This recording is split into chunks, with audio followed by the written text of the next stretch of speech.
job. Working on IP video, streaming video, on-demand video kind of projects. Since we're already running low on time, I'll go ahead and get started. I wanted to talk to you guys today some basic stuff about software-defined networking, or SDN. This has become a real hot area lately, and most people know almost nothing about it. Actually, I would say the vast majority of people know nothing about it. So I wanted to at least give you an idea as to kind of what it was to start with. Is it okay if I?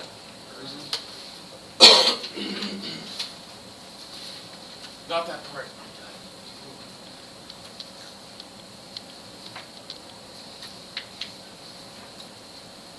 All right. So, what is software-defined networking? It started in 2008 at Stanford University when a group of people sat down and said, if there was no networking today, would we do it the same way again, or what would we do differently? And like most of the infrastructure actually throughout our entire country really, if you started over from scratch today, you would do it completely differently. Because obviously when the internet first started, nobody really thought it would be what it is today and the size it is today. You know, in the late 60s, people never would have thought that your refrigerator in a few years, a few decades would be connecting to the internet to update that you need milk from the grocery store kind of thing. So from that entire project they did, they came out with 4 main areas, one of which is our networking and how they're built. The internet infrastructure, and from the internet infrastructure they come up with open flow and software-defined networking. So we'll talk a little more about what those actually are. We'll mention open flow, but software-defined networking is what we're really going to focus on today. So traditional networking equipment, like all the stuff over here, every one of these switches has 2 planes in it. And the planes is kind of just the term we use to talk about the inside, the hardware inside the switch and how data and information flows through it. We have a control plane, and this is run by a CPU. CPUs are very flexible. There's a lot of stuff we can ask the CPU to do, a lot of different types of data it can process, but it's kind of slow. I mean, our CPUs today are very fast compared to where we've come from, but compared to hardware, they are very slow. The data plane, there's a typo there. Data plane is handled by an ASIC. An ASIC is a application-specific integrated circuit, I believe. Okay, thanks. So here we take an actual circuit board, and the only thing that circuit board does is one function. That some input comes in, it somehow processes it, and it comes out the other end that way. It is extremely fast because it's all done through electronic components. However, it can only do that task. You can't ask it to do something else. You know, if I have an ASIC to make green markers, and then I want to tell it to make blue markers now, I can't. I have to get a new ASIC to make the new thing to do something different. So they're very fast, but they're not very flexible at all. So because of this, we have to have 2 different things within our routers and switches. One handles all the, the operating system of the switch, iOS for Cisco switches, they all have their own operating systems. And then the data plane actually handles the data transfer through the switch. And if you guys have any questions at any point, just feel free to stop me. So,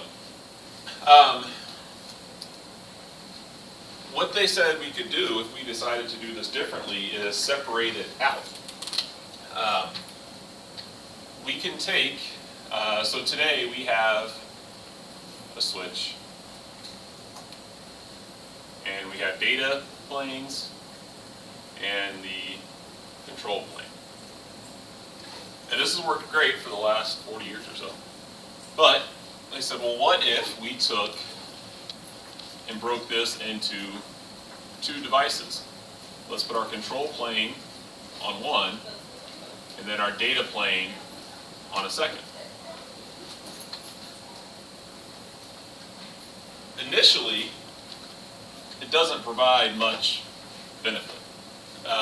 With this kind of setup, we can talk to the control plane and then make changes in the data plane.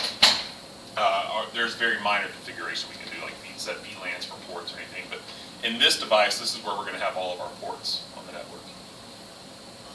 Where this becomes real handy is we can take this control plane and modify 2 data planes. So we now have one control plane and multiple data planes. If we want to upgrade some, we can upgrade the data plane, we can upgrade the control plane, or both if need be. But this allows us one central control point for lots of different ports on a switch. Don't have any in here, but if you guys ever seen the big routers that are about half a rack high, and they'll have hundreds and hundreds of ports in them. The problem with those is there's a huge expense in these data ports, but at some point you need to upgrade the control more than the data, and then you have to replace the entire $100,000 router just to replace one half of it. So this allows us to do kind of piecemeal upgrades and keep our environment running better by keeping the pieces we need to run newer. A lot of you go into an office and people don't need more than 100 megabit ports in most offices, right? If you look at this entire campus, there's very few places of this entire campus where you need more than 100 megabits at your desk, right? Because you're just going to the internet or interacting with other machines in your classroom.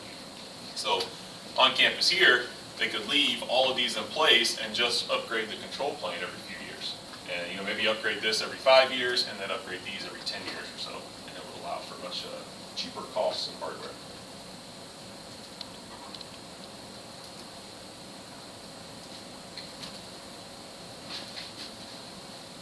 So the question is, if we separate out our networking equipment into 2 different devices, how do we control them? How do we, actually I skipped something. I did, sorry, back up for a second.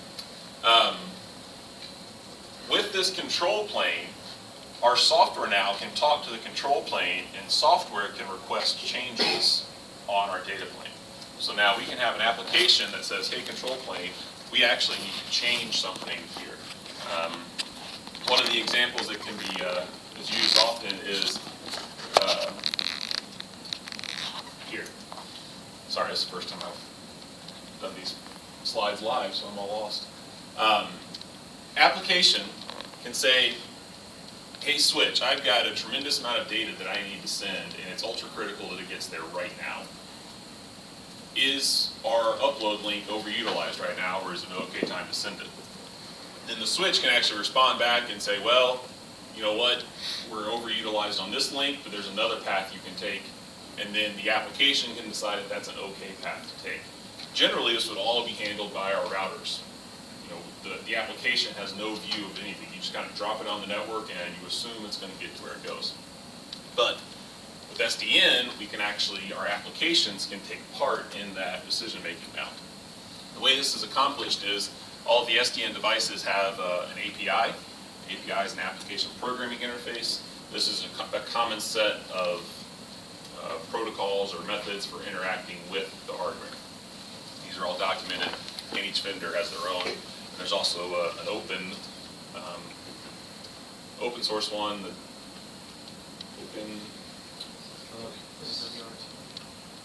no, it's like an Open TK or something like that. Open SDK? Maybe. Well, that's not nice. Open something. But each vendor has their own API, but there's also one that's non-vendor specific. And the whole idea behind this initially, because when the group at Stanford came up with the idea, they weren't working with any one specific vendor. They wanted everybody's equipment to work with everything, which obviously that would be nice, but there's not much motivation for the individual vendors to do that. They want you to buy all of their stuff and not buy the one thing you like from them and the one thing you like from somebody else. Isn't that kind of like what OpenStack is kind of doing right now? OpenStack is actually came from this whole initiative, yeah. I was going to ask your opinion on it because this sounds an awfully like what OpenStack's doing. OpenStack was, I think, the second of the 4 things they came up with. Because every network engineer engineer that I talk to is like either A, go with OpenStack, or B, find something that's like OpenStack. Like, yeah. OpenStack is kind of taking the world by storm right now, and for good reasons. Yeah, well, I mean, because if big companies like AIPT and AIP are endorsing them, they're able to just all have a cloud account with OpenStack. Yeah, it makes a lot of sense, and then you can pick up the idea behind OpenStack is it's basically a virtualized data center, but it's one standard, and it's used across data centers all over the place, so you can pick something up from one provider and drop it in another provider's, and as long as they're both using OpenStack, it works perfectly, whereas historically everything's been custom to individual service providers. Now there is a standard they can all share. But again, there is some question of, well, if I make it easy for my customers to leave, how do I know they're not just going to up and leave for somebody that charges them, $4 less a month?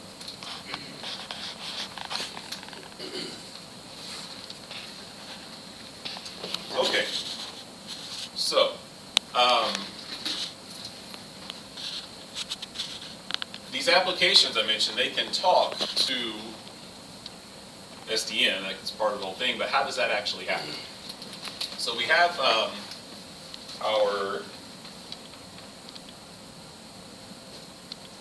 our app. And when I say an application here, this isn't, Word or Excel. This is an enterprise level application providing some kind of service. Maybe something like a Netflix service being provided. So it's a large scale application that has tremendous amounts of traffic. So this application talks to our controller. This controller is just a server, standard server, but it runs the SDN software. So this app talks to this controller, and then the controller talks to all of our data planes.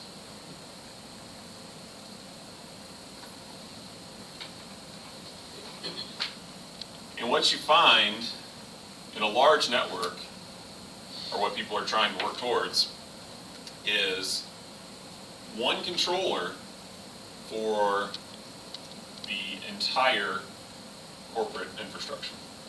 So you no longer have switches in every closet and routers in every building. You have one device and everything is right there. And all of these ports, when you look at this controller level, your application doesn't see switch 1, switch 2, switch 3.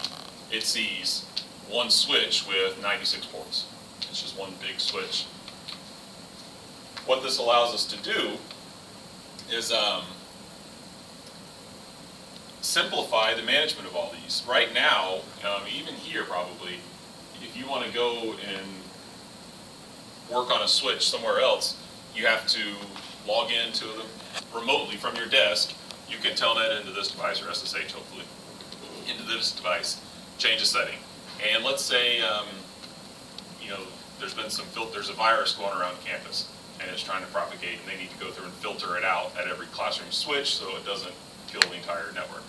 What they have to do, log into this switch, apply the ACL to filter it on this one, and then log into this switch, apply the ACL in this one, so on and so on for all 100 plus switches or whatever make up the entire campus network. It certainly can be done, but it takes forever, and it is a real maintenance headache. So now we can go to the controller and tell the controller, all right, our network, which is all these switches down here, we need to apply this ACL to everything. So you do it in one place, and it gets immediately pushed out to everything else. I mentioned there was an API here. There's also an API here. And we have a little client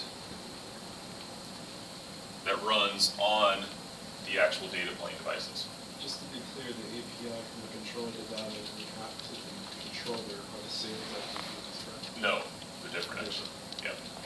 Yeah, so the client that goes here is going to be different. If this is a Cisco device, and this is, say, a Juniper, So these are different network vendor hardware. They have a different operating system. So there's, nothing similar about them other than the fact that you can plug network cables into them. So we put this client on both of them. And the client knows, all right, if this is a Cisco switch and I need to add an ACL, this is how I do it. And over here, this is a Juniper switch, I need to add an ACL, this is how I do it. So the API from the controller to the data planes, it says the function we need to do. We need to apply an ACL. And the client says, okay, I know how to do that on this type of device. So now, not only do we not have to log into each device, we have different devices from different vendors that have different ways of setting things up, but because we have these clients installed in a common API, they all get set up the same way. Which means you don't have to know how to work Cisco iOS, or maybe you know the Cisco iOS very well, but you don't know the Juniper operating system. You don't need to know it anymore because you have the controller that can do it for you. Of course, it's good to know it because when these things break, you need to know how to actually get them set up. Still configure them the old-fashioned way, and they will break. But in theory, you don't have to know every little nuance about every vendor's operating system. And then if we say, you know what, we're building a new building on campus, we need 80 new switches. We go to Cisco and they tell us one price, we go to Juniper, they give us another price, and we go to some vendor we've never heard of before, and their price is like 110. But they support OpenStack and SDN.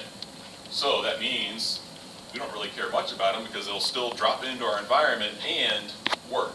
Now, they may not be the most reliable devices. There could be other issues with them. We don't know anything there, but it doesn't mean that just because we use Cisco devices everywhere else on campus, we have to use them for the next addition to our campus network. Questions? Is this making sense now? Maybe a little bit. All right. What were the other three? You said OpenStack was one. I don't know. There's four. There's four of them, yeah. I remember this was the fourth one. Why, this approach, architecture-wise, is much more complex than just having a switch that you log into and make your settings. So we are making our traditional network approach more complicated than it used to be. However, once it's set up, the effort to maintain it and make changes on it is significantly lower. Like I said, you can, in 10 minutes, make a change that propagates to 1,000 devices or more across your entire network. Gives us more robust networks.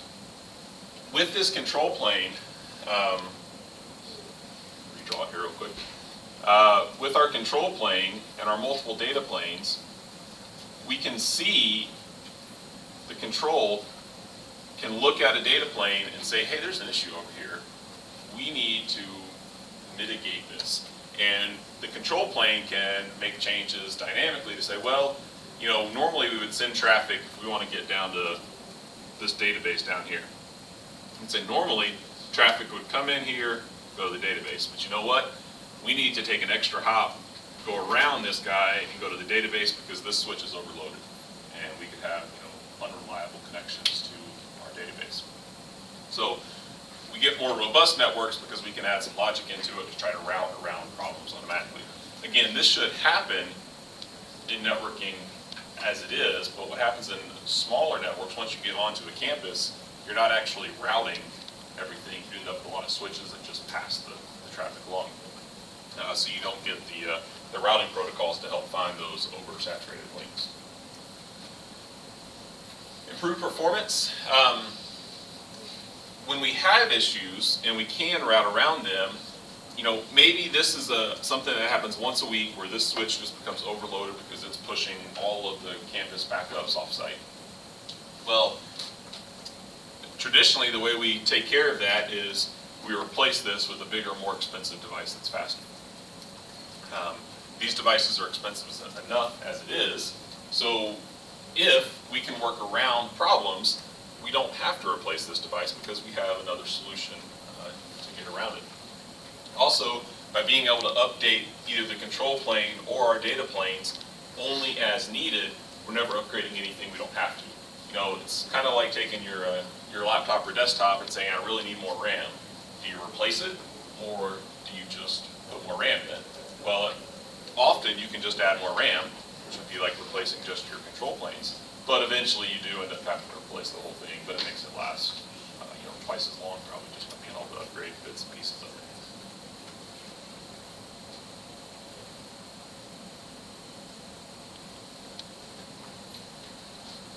Okay. So, we've kind of already hit on this, but we'll talk about it again. Let's say we've got 3 standard switches, and then we have an SDN network.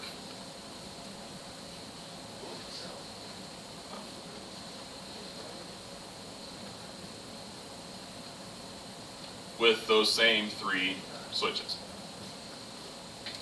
If we want to add a VLAN, we have to log in here, log in here, log in here. Add that VLAN so all of these can talk to each other on this new VLAN. If we want to do that on the control or SDN network, we log into the control plane, set it up, it will push that configuration to each switch, and this can be done instantly or it can be done at a scheduled time, and then these can all now talk to each other as well. So instead of your amount of effort is significantly reduced. One, because often these are a GUI interface, and so they're pretty easy to navigate and take away a lot of the trickiness of a config file.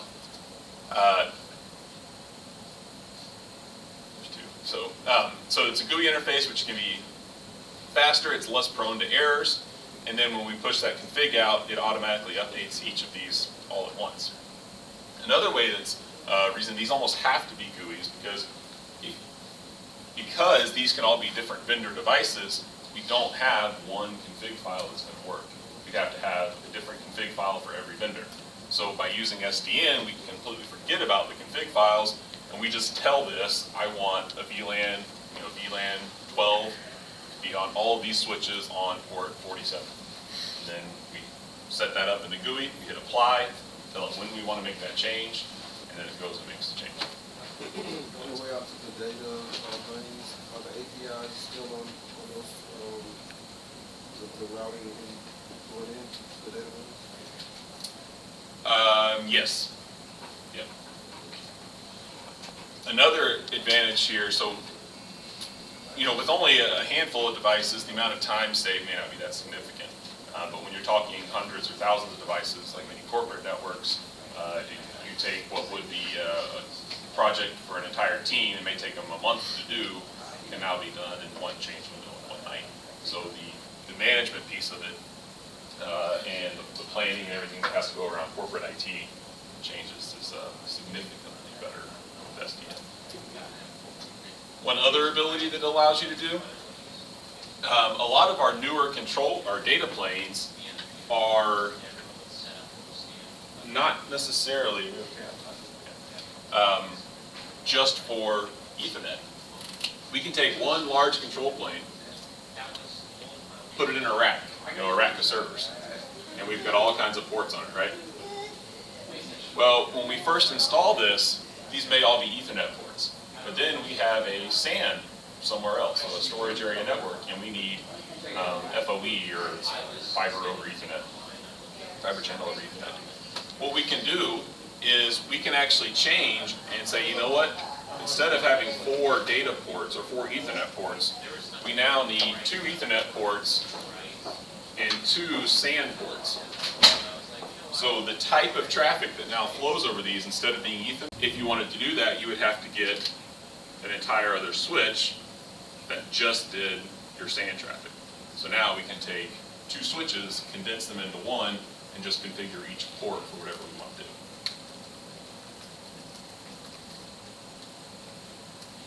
Questions? That's it. That's the idea behind SDN. It's overall, I mean, it's extremely complex, but you should at least have some understanding now of what it is. If you have any questions to think of later, feel free to reach out to me.